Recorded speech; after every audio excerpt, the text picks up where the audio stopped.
কি এরকম হাঁ করে তাকিয়ে আমার আনলিমিটেড খাবার কি তোমরা লোভ দিয়ে দিচ্ছ? না না থাক, কোথায় আসতে হবে তাহলে বলি শোনো। হ্যালো এভরিওয়ান, সকাল সকাল ঘুম থেকে উঠে আজ গাড়ি করে চলে গেলাম শিয়ালদা স্টেশন। আর আমার সাথে ছিল মামনি, দিদান, দিদি, বাপি আর আমি।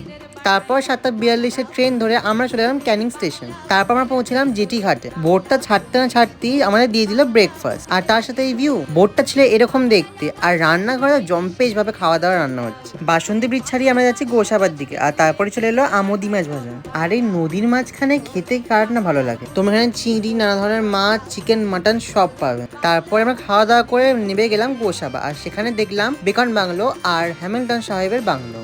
আচ্ছা যাই হোক, এটা তো জেনে নাও আমরা কোথায় এসেছি, আমি তো বলতেই ভুলে গেছি। Welcome to Sundarban. এই ট্যুরটা ছিল 2 nights and 3 days। এ ব্যাপারে আরো ইনফরমেশন জানতে চাইলে আমার ইউটিউব চ্যানেলটা চেক করো, অলরেডি বড় ভিডিও চলে এসেছে। কিছু অচেনা মানুষের সাথে এখানে ঘুরতে যেতে হয়, কিন্তু যখন বাড়ি ফিরবে তখন অনেক স্মৃতি এবং আরো নতুন বন্ধুত্ব হয়ে যাবে। তারপর এই বৃষ্টির মধ্যে চলে এলো গরম গরম চিকেন পকোড়া আর গরম গরম চা।